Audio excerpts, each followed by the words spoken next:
Hello friends, मैं मर्जिता आपके अपने यूट्यूब चैनल बीएड क्लासेस में आपका स्वागत करती हूँ। आज की इस वीडियो में हम देखेंगे आकलन के प्रकार।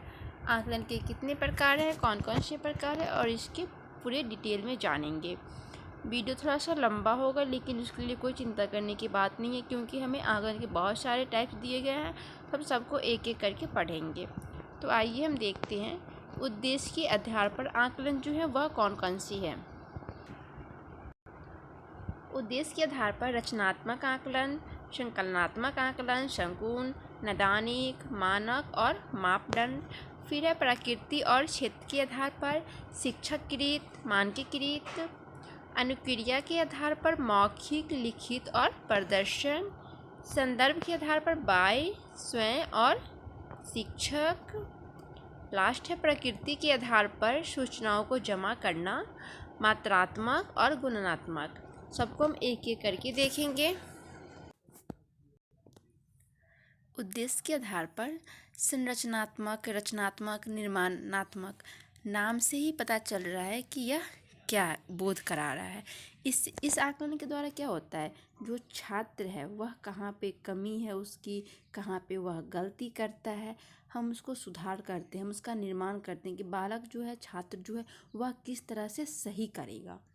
जब कोई भी शैक्षिक योजना अपनी प्रारंभिक या निर्माण अवस्था में रहती है तो उसका आकलन कर उसमें सुधार किया जाता है। क्लास में जो टेस्ट लिया जाता है उसे रचनात्मक आकलन कहते हैं। इस रचनात्मक आकलन से छात्रों की कमी को सही कर शिक्षण प्रक्रिया में सुधार लाया जाता है।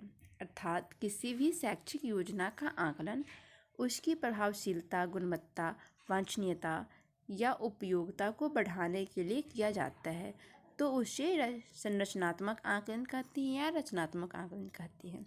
संरचनात्मक आकलन किसी भी शैक्षिक योजना को अंतिम रूप देने से पूर्व किया जाता है। तो संरचनात्मक आकलन जो है वह योजना लास्ट जो होता है उससे जस्ट पहले किया जाता है। संरचनात्मक आकलन की कुछ विशेषताएं हैं। संरचनात्मक आकलन शिक्षकों को छात्र समझ, सीखने की ज़रूरतों और पाठ्यक्रम के दौरान अकादमिक प्रगति के आकलन के लिए किया जाता है। रचनात्मक आकलन पाठ के बीच बीच में किया जाता है।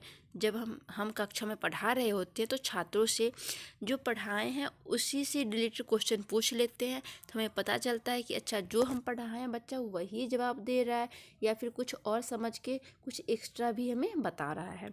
इससे पता चलता है कि अच्छा बच्चे की जो रचनात्मक, संरचनात्मक जो गति है वह विकसित हो रही है। रचनात्मक आकलन शिक्षकों को उन अवधारणाओं की पहचान करने में सहायता करता है जिन्हें समझने में छात्रों की कठिनाई हो रही होती है।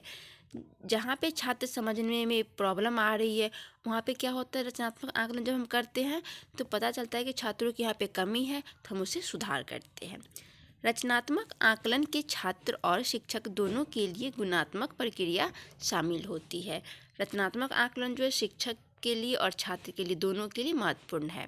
रचनात्मक आकलन विद्यार्थियों को यह जानने का अवसर प्रदान करता है कि उसे कहाँ सुधार की आवश्यकता है। रचनात्मक आकलन का प्रमुख उद्देश्य है कि शिक्षक अपनी शिक्षण प्रक्रिया में सुधार करने, सीखने की क्षमता में वृद्धि करे। जब रचनात्मक आकलन होता है तो उससे क्या होता है कि छात्रों को पता चलता है कि हमें कहाँ पे और अच्छा करने की ज़रूरत है, हमारे में कहाँ पे कमी है। एक एग्जाम्पल है, जिस प्रकार एक लेखक कोई बुक लिखता है तो बुक को पब्लिश करने से पहले क्या करता है, उसका एक प्रारूप जो है वह तैयार करता है।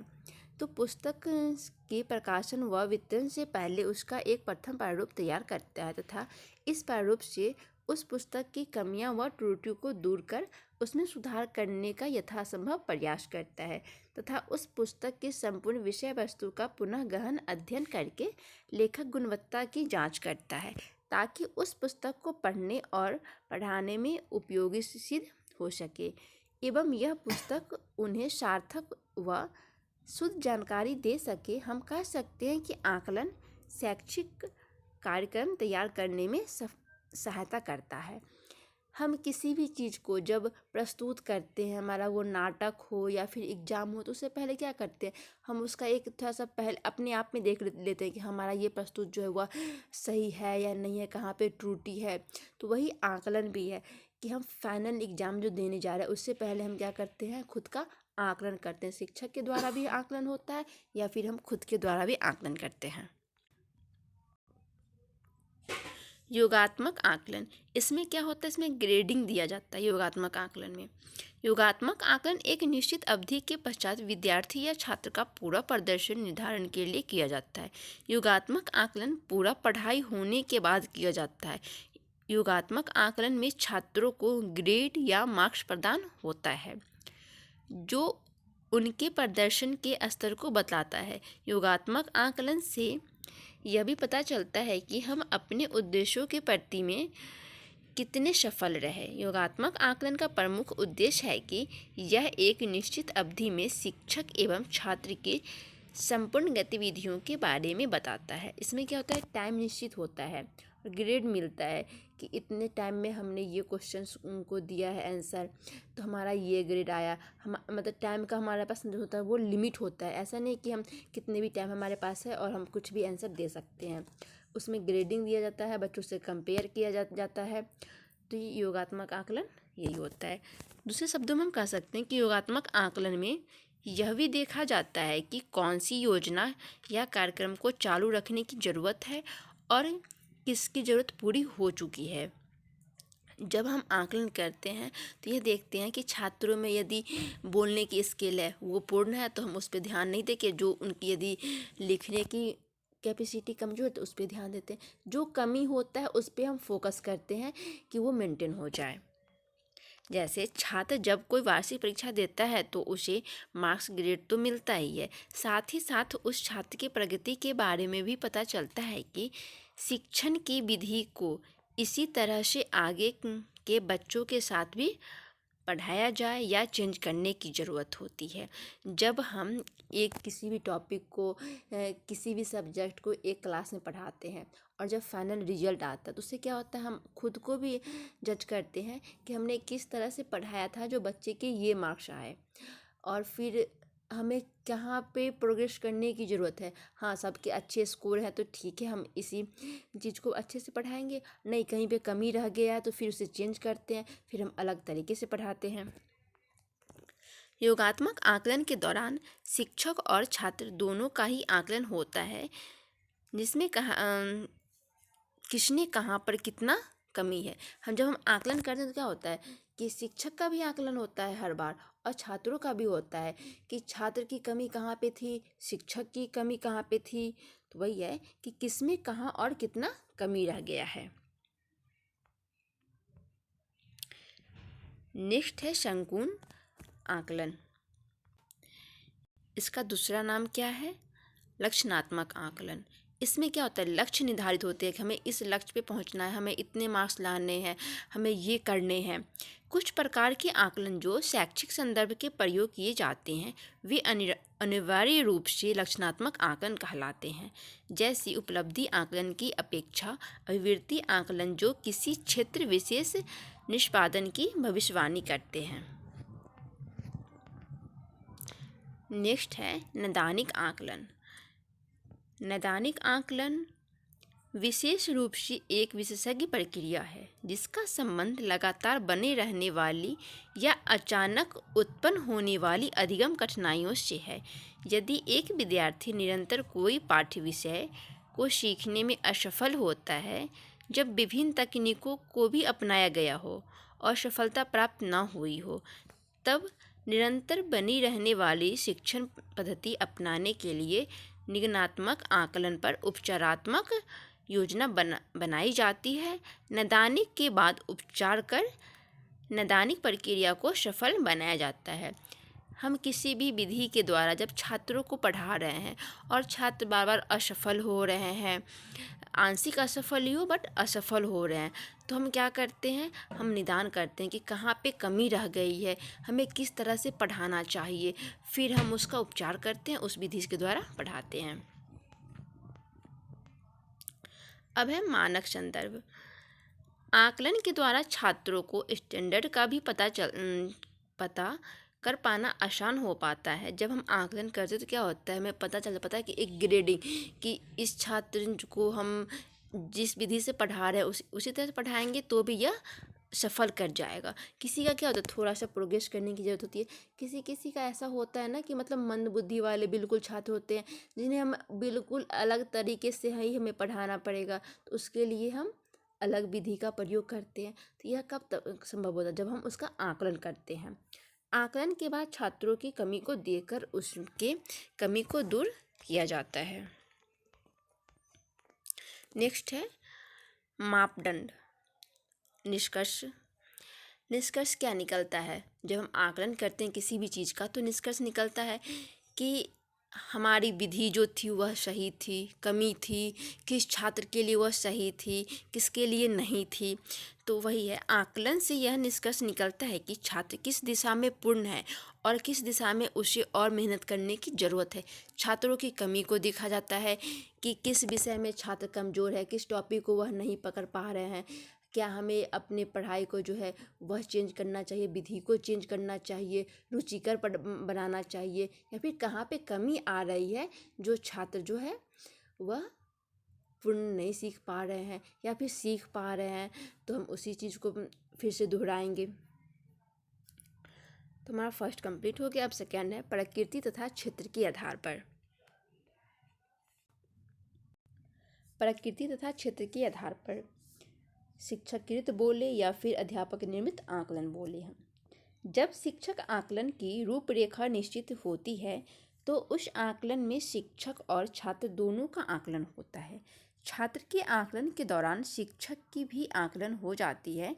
जब कक्षा में अधिक मात्रा में छात्र सीखने में असफल होते हैं तो उस समय शिक्षक की पढ़ाई के तरीकों को असफल माना जाता है। फिर शिक्षक नए तरीकों से शिक्षण प्रक्रिया को करता है जिससे छात्र को मूल्यांकन में अच्छे नंबर आ सके। जब कक्षा में कम मात्रा में छात्र सफल होते हैं तो उस टाइम छात्र को अपने शिक्षण पर ज़्यादा ध्यान देना चाहिए। यहाँ पे होगा, जब कक्षा में कम मात्रा में छात्र सफल होते हैं तो उस टाइम छात्र को अपने शिक्षण पर ज़्यादा ध्यान देना चाहिए जिससे छात्र के मार्क्स अच्छे आएँ। जब बहुत मात्रा में छात्र असफल हो रहे हैं, इसका क्या मतलब है कि शिक्षक जो हमें पढ़ा रहे हैं, छात्रों को जो पढ़ा रहे हैं वह गलत तरीके से पढ़ा रहे हैं। उन्हें नहीं पता है कि छात्रों को कैसे पढ़ाना है, छात्र किस तरह से सीखेंगे। लेकिन कम मात्रा में जब छात्र जो है वह सफल हो रहे तो क्या होगा,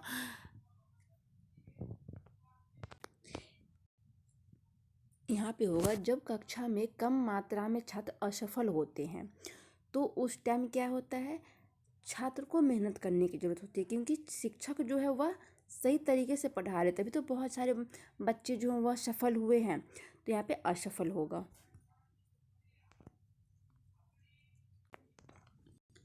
शिक्षक द्वारा किया गया आकलन सफल हो और मूल्यांकन अच्छी हो सके। नेक्स्ट है मानकीकृत आकलन। अध्यापक छात्रों की प्रगति, छात्रों की शैक्षिक योजना और तुलनात्मक अध्ययन करने के लिए विभिन्न प्रकार का प्रशिक्षण करता है। अध्यापक छात्र के एक कक्षा में अन्य छात्रों से तुलना करके उसके आकलन करते हैं। इसके द्वारा इसके साथ साथ छात्रों के अन्य छात्र कक्षा दूसरे विद्यालय के छात्रों से तुलना कर प्रशिक्षण करते हैं। जैसे दर्जी कपड़े को मापने के लिए फीता का प्रयोग करता है, उसी तरह से अध्यापक छात्रों की योग्यता जानने परखने के लिए विभिन्न तरह के आकलन करते हैं। तो मानकीकृत आकलन क्या होता है, इसमें तुलना किया जाता है किसी छात्रों से। हम किसी दूसरे स्कूल के छात्र से तुलना करें या फिर हम किसी दूसरे कक्षा के छात्रों से तुलना करें या फिर हम खुद के क्लास में ही एक दूसरे छात्रों से कंपेयर करें, तो किसी भी तरह का तुलना जो होता है वह मानकीकृत होता है। नेक्स्ट है अनुक्रिया के आधार पर मौखिक आकलन। मौखिक प्रशिक्षण में विद्यार्थियों से मौखिक प्रश्न किए जाते हैं और उसके ज्ञान का मूल्यांकन किया जाता है। मौखिक आकलन के स्थान ज़्यादा महत्व नहीं रखता है। छात्र की बोलने की शैली को देखा जाता है। इसमें बस सिर्फ छात्रों की बोलने की देखा जाता है कि छात्र कैसे बोल रहे हैं, कैसे उनकी एक्टिविटी है, वह कैसे लिख पा रहे हैं, वो यह नहीं देख पाते हैं। छात्रों की बोलने की शैली को देखा जाता है। अध्यापन के क्रम में ही शिक्षण अपने विद्यार्थी से प्रश्न करके उनके ज्ञान को जांच लेता है। यदि शिक्षक को यह लगता है कि सभी छात्र से अलग अलग प्रश्न पूछकर अपनी परीक्षा ली जाए, तो अलग अलग प्रश्न पूछकर लिए जाते हैं। जब कक्षा में छात्र पढ़ा रहे होते हैं तो उसी टाइम हम किसी से कुछ क्वेश्चंस कर लेते हैं, किसी से कुछ क्वेश्चंस कर लेते हैं, तो ओवरऑल हमें पता चल जाता है कि छात्र की जो कैपेसिटी है, जो अधिगम जो वो कर रहा है, उसकी क्या कैपेसिटी है, समझ पा रहा है या नहीं समझ पा रहा है। तो हमें जब हमारे पास टाइम कम होता है और हमें सबकी जानकारी लेनी होती है कि छात्र अच्छे से सीख रहा है या नहीं ले रहा है, तो उस टाइम मौखिक आकलन करके हम काम चला लेते हैं। लिखित आकलन। लिखित परीक्षा की त्रुटियों को ध्यान में रखकर ही लिखित परीक्षा का मूल्यांकन किया जाता है। मौखिक परीक्षा की त्रुटि को ध्यान में रखकर ही लिखित परीक्षा का निर्माण किया जाता है। कुछ छात्र क्या होते हैं कि बोल तो नहीं पाते हैं लेकिन लिख पाते हैं, वह लिखकर अपनी बातों को प्रदर्शित करते हैं। तो जो कमी मौखिक प्रशिक्षण में आता है वह हमें लिखित में पूर्ण हो जाती है। अतः यह परीक्षा प्रणाली उन सभी त्रुटियों से मुक्त है। इसमें विद्यार्थियों को कुछ प्रश्नों के उत्तर कभी कभी लिमिटेड टाइम में देने पड़ते हैं या फिर कभी कभी लिमिट नहीं होते हैं। छात्रों के प्रश्नोत्तरों के आधार पर उनकी योग्यता का मूल्यांकन करते हैं। किसी किसी छात्रों के साथ यह भी समस्या आती है कि छात्र बोल तो लेते हैं लेकिन लिखने में ज़्यादा त्रुटि पाई जाती है। वैसे छात्रों को लिखित आकलन में कठिनाइयों का सामना करना पड़ता है। ठीक इसी प्रकार कुछ छात्र बोल नहीं पाते लेकिन लिख पाते हैं, लिखकर अपनी बातों को रखते हैं। ऐसे छात्रों के लिए लिखित आकलन अच्छा माना जाता है। इसलिए क्या होता है, बड़े बड़े एग्जाम में लिखित और मौखिक दोनों एग्जाम होते हैं कि छात्र जो है वह लिखित में और मौखिक में दोनों में अच्छा है या नहीं है। प्रदर्शन आकलन। एक तो हुआ कि मौखिक आकलन हो गया, अब लिखित हो गया, अब प्रदर्शन है। कुछ का क्या होता है, नहीं तो लिख पाता है और नहीं बोल पाता, प्रदर्शन कर लेता है, मतलब किसी का दोनों चीज़ है, प्रदर्शन भी कर लेता है। तो एक्टिविटी कि वह एक्टिविटी के माध्यम से ही अपनी बातों को रख लेता है। नाटक क्या है, प्रदर्शन के माध्यम से होता है कि प्रदर्शन के माध्यम से वह सारी बात बता देता है। प्रदर्शन आकलन में छात्रों के एक्टिविटी को ध्यान में रखकर उसका आकलन किया जाता है। जैसे डांस के प्रशिक्षण में शिक्षक छात्रों के एक्टिविटी को देखकर उसका प्रशिक्षण करते हैं। जब कभी छात्र अपनी बातों को बोलकर या लिखकर ना बता सकते हैं तो प्रदर्शन के द्वारा बताते हैं। प्रदर्शन के द्वारा आकलन करने से बच्चों में के फेस रीडिंग करके उसके बारे में पता चल पाता है। यहाँ पे तो हमने उसकी आवाज़ सुन रहे हैं, उसकी लिखावट देख रहे हैं, उसका फेस है, उसकी एक्टिविटी है, वह किस तरह से वर्क कर रही है, हम उस पर ध्यान देते हैं और उस पर हम उसका जज करते हैं। नाटकों के द्वारा बच्चे के मन की बातों को भी समझ पाना आसान होता है। प्रदर्शन के माध्यम से बच्चे अपनी मन की बातों को बिना बोले प्रदर्शन कर दे लेते हैं। अब है संदर्भ के आधार पर, जो कि बाह्य आकलन है, स्व आकलन है और शिक्षक आकलन है। कक्षा के बाहर जो आकलन होता है उसे बाह्य आकलन कहते हैं। इस आकलन में कोई भी समय निर्धारित नहीं होती है, कभी भी आकलन हो सकती है। हमारे कक्षा के बाहर ही तो हो रहा है, हमारे घर में भी हो सकता है, रोड पे चलते चलते भी हो सकता है, कभी भी हो सकता है। बाह्य आकलन के अंतर्गत विद्यार्थियों की शैक्षिक उपलब्धियों का आकलन बाहरी प्रशिक्षकों द्वारा किया जाता है ताकि मूल्यांकन प्रक्रिया में विश्वसनीयता, वस्तुनिष्ठता, वैधता व उपयोगिता के तत्व विद्यमान रहे। कक्षा के अंदर या बाहर दोनों प्रकार की आकलन बाह्य आकलन कहलाती है।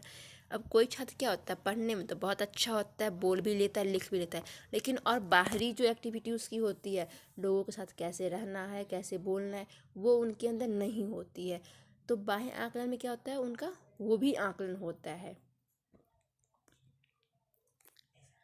बाह्य आकलन के अंतर्गत विद्यार्थियों की शैक्षिक उपलब्धियों का आकलन बाहरी प्रशिक्षकों द्वारा किया जाता है ताकि मूल्यांकन प्रक्रिया में विश्वसनीयता, वस्तुनिष्ठता, वैधता व उपयोगिता के तत्व विद्यमान रहे। कक्षा के अंदर या बाहर दोनों प्रकार की बाह्य आकलन कहलाती है। इस आकलन से विद्यार्थी अपडेट रहते हैं तथा अध्ययन में लगे रहते हैं। विद्यालयों द्वारा बाह्य प्रशिक्षणों का आयोजन करना अपने आप में चुनौती देना है। इससे वास्तविक उद्देश्यों की पूर्ति नहीं हो पाती। इस प्रकार के परीक्षा से छात्रों का वास्तविक विकास अवरुद्ध हो जाता है। अब क्या होता है कि किताबी बातें का प्रशिक्षण नहीं हो रहा है, बाहरी दुनिया का प्रशिक्षण हो रहा है बाह्य आकलन में। बाह्य प्रशिक्षक उत्तर पुस्तिकाओं के मूल्यांकन में कम रुचि लेते हैं, जिससे मूल्यांकन की गुणवत्ता निम्न स्तर की हो जाती है। इस आकलन में अध्यापकों की ज़्यादा भूमिका होती है। अब स्वयं आकलन क्या है? स्वयं आकलन छात्रों का भी होता है, शिक्षक का भी होता है।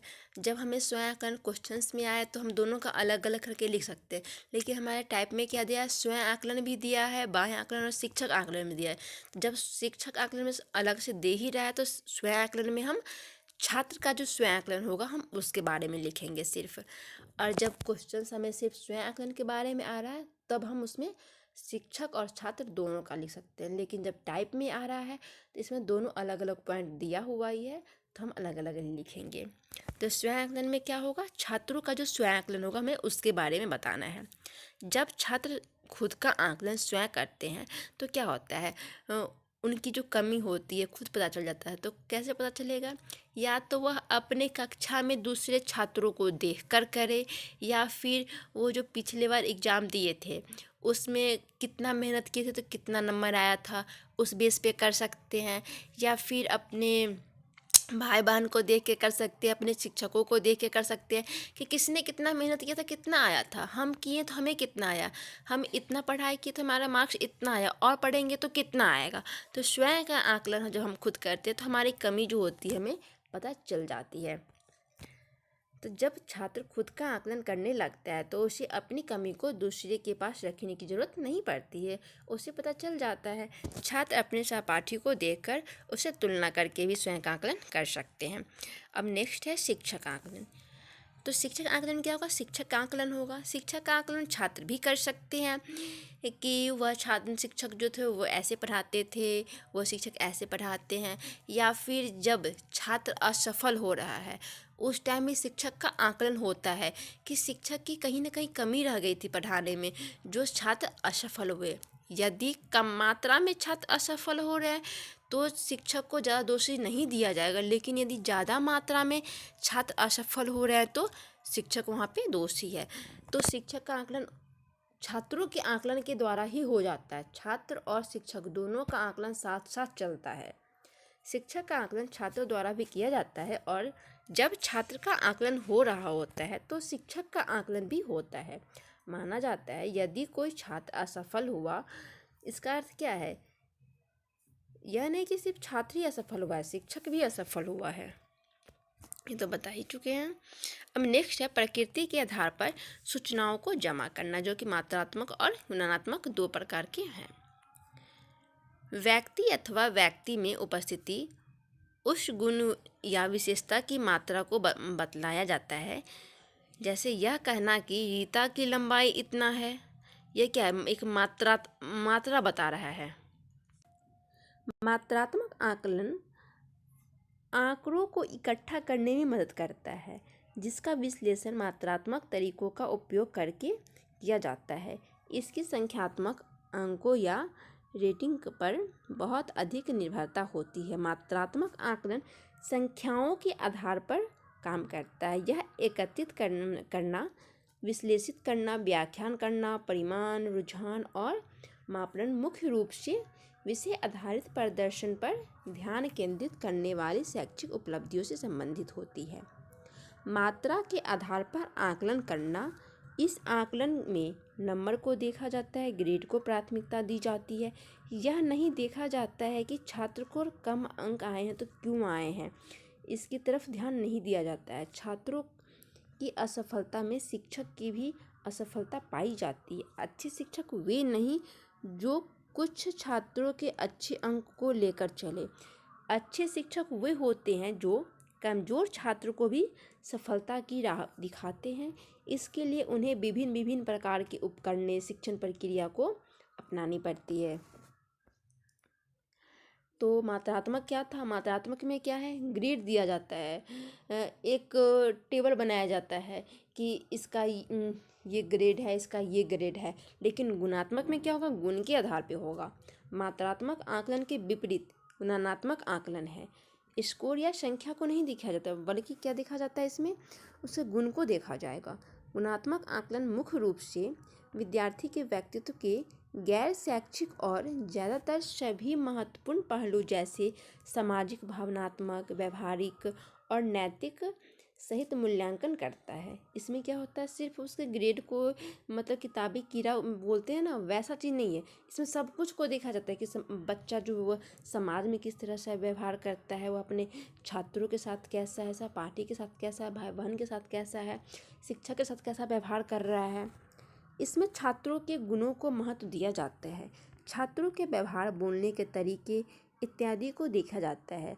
यदि नोटबुक या परीक्षा में गुणात्मक आकलन जब किया जाता है तो उसमें नंबर को नहीं देखा जाता है, छात्रों के भावों को देखा जाता है। छात्र की एज, कक्षा के को मद्देनजर रखते हुए कॉपी की जांच की जाती है। कोई छात्र नंबर को कम ला पाते लेकिन उसके पास ज्ञान ज़्यादा होती है, उसके पास ज्ञान ज़्यादा नंबर लाने वाले से अधिक होती है। इस आकलन में गुणों की महत्व दिया जाता है। कभी कभी क्या होता है कि किसी छात्र के कम अंक है, किसी के ज़्यादा अंक है, अब हम उसी पे जज कर लेंगे कि नहीं इसके तो कम अंक है, इसका मतलब क्या है, ये कमज़ोर छात्र है, किसी के ज़्यादा है तो ये तेज है। लेकिन ऐसा नहीं होता है। कभी कभी क्या होता है, हम अपनी बातों को रख नहीं पाते हैं लेकिन हमारे पास नॉलेज तो है। तो यह ज़रूरी नहीं है कि हमारी कॉपी को देख के, हमारी बातों को सुन के ही हमें जज किया जाए। हमें आकलन जो है वह कॉपी, क्वेश्चंस इस पे बेस नहीं होना चाहिए। हर चीज़ को देखना चाहिए। हमारी नैतिक को भी देखना चाहिए, हमारे कैसे स्वभाव है, कैसे व्यवहार है, उसका भी देखना चाहिए। तो मात्रात्मक में क्या होता है, सिर्फ कॉपी की बातें, सिर्फ जो क्वेश्चंस आ रहे हैं उसकी बातों को देखा जाता है। और गुणात्मक क्या क्या देखा जाता है, उसके गुण को, उसके व्यवहार को, उसकी नैतिकता को, सबको देखा जाता है। तो ये हमारे सारे आकलन के जो प्रकार थे वो हो चुके हैं। तो आकलन के लगभग सारे टॉपिक हो चुके हैं। यदि कुछ भी रह गया होगा, आपको चाहिए तो आप कमेंट कर सकते हो, उसका वीडियो आपको मिल जाएगा। Okay, thank you for watching my video. फिर मिलते हैं हम नेक्स्ट वीडियो में।